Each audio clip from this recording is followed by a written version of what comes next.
There's two different things you need when landing a good, solid punch. First of all, you need good technique so you don't telegraph it. It's easy to throw and there's a lot of power. But more importantly, you need to deceive your opponent. And you do that by making them think you're going to go somewhere else and then exploiting the area that they've left open because of your deception. So in this video, we're going to go over not the technical side of things like we usually do. We're instead going to go over how to set up punches. In this video, I'm going to go over 4 different setups that you can use, and I've taken it from the best boxers in the world, so you can rely on their know-how instead of mine. Before we get into the 4 different setups, we need to understand 2 things. We need to understand feinting, and we need to understand setting patterns. Okay, so feinting, as I'm sure you probably know, is when you throw about 20% of a punch or do some sort of action that emulates what the starting bit of a punch would be. So that could be stamping my foot, or it could be twitching my hand or dropping my hand, or I could even use my eyes or twists in my body to make get some sort of reaction out of my opponent. Right. However, when you face higher and higher level opponents, you're going to need to do less because they'll be more reactive to what you're doing. And that's where setting a pattern comes in. Right, to make a feint really efficient, you need to set a pattern in your opponent's mind. And you do that by throwing the punch that you're going to feint several times, and more specifically, landing it and landing it pretty well. For example, Mayweather, he set a trap by throwing the jab to the body 3, 4, 5 times and landing it every time. And every time he lands it, that's registering in his opponent's brain to bring his hands down more because he doesn't want to keep getting hit with it because it hurts, right? And the more it hurts, the more it's going to register in the brain to try and defend it. And of course, when you're defending a jab, you're dropping your hands, trying to stop it hitting you.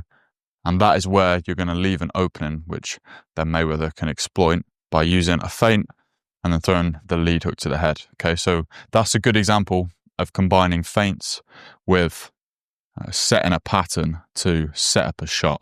Okay, now the 4 that we're going to go over, they don't always use both a feint and a setting a pattern. Sometimes they use like one or the other. Okay, so but yeah, that's how you effectively deceive your opponent to set up punches. So the first way of setting up a shot doesn't actually require any feints. It just requires setting a pattern, and that's to land the overhand right. And we can do that by throwing a jab and a rear hook to the body a couple times. So actually, I'll demonstrate it. So I'll throw a jab and a rear hook to the body a couple times. Obviously, get my feet into range to do that. And every time I land that shot, that's registering in my opponent's mind, and he's thinking, oh, I need to block that now because it's starting to hurt, and he's obviously scoring points. And as soon as he starts doing that, starts bringing his elbow down there, that's when I know I can throw a jab and then come over the top. So I've set the pattern by throwing to the body, and then as soon as that pattern's set, then I'll come over the top. Now, a key part of this is actually feint. Well, I suppose it is kind of a feint, but looking as if you're going to throw it down and then just coming up the last second. Setup number 2 is landing a lead uppercut to the cranium. And this was popularized, well, at least I've only really seen Canelo do it, but I've used it myself and it's like so effective. I don't know why people don't do it more. I don't know why I don't do it more. It's super effective. It doesn't require any setting of patterns. I mean, you could if you wanted to, but it's basically feinting with the right hand or the rear hand overhand like this, and all that requires is just a little dip of the body this way and then to just bring your hand up like that as if you were going to throw an overhand right. Okay, but all you need to do is just throw 20% of that punch.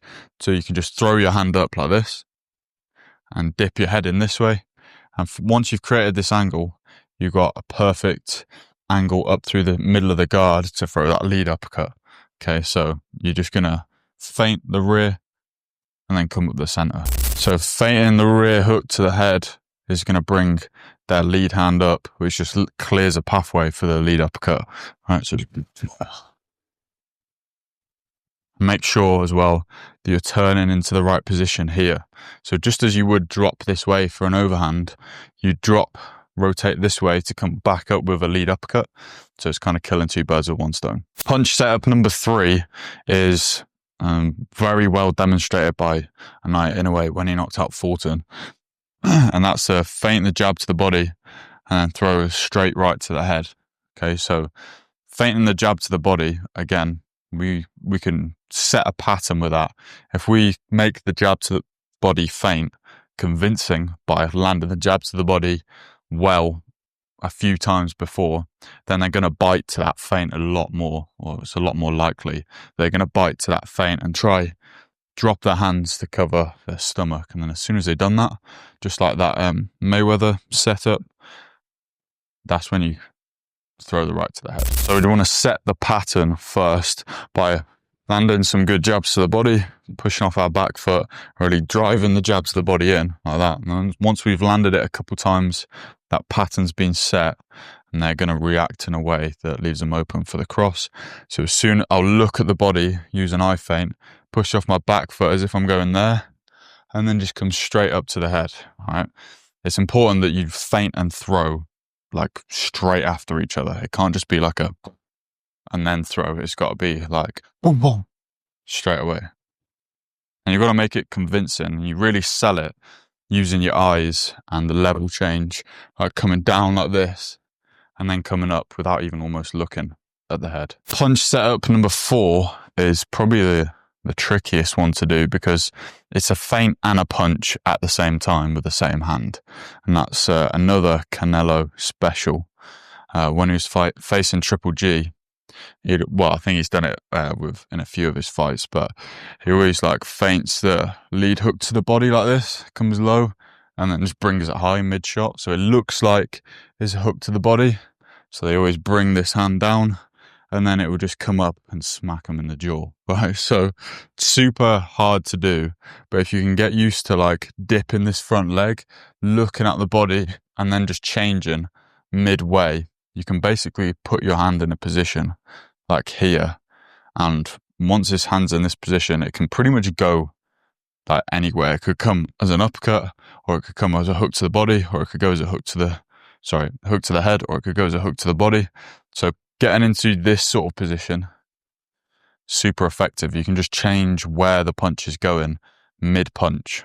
At least you know where it's already going, but you can make your opponent think that it's going elsewhere. So I'm going to use eye feints. I'm going to really sell it by coming down here. And then midway, I'm going to change. Kind of draw like a big oval sort of shape with your knuckles. All right, so I'm coming down and then coming up straight away. You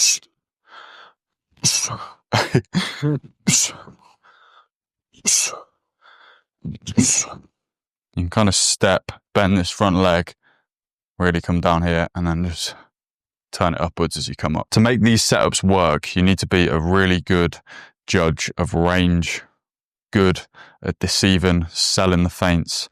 And you need to practice these techniques and tactics over and over again in the gym, do thousands of reps so that you really do sell it when it comes to the actual fight. And that is the exact ethos we have in Hybrid Warrior Elite, my online boxing program. So if you're interested in joining, go to the top link in the description or go to hybridwarriorelite.com and join. Okay, bye.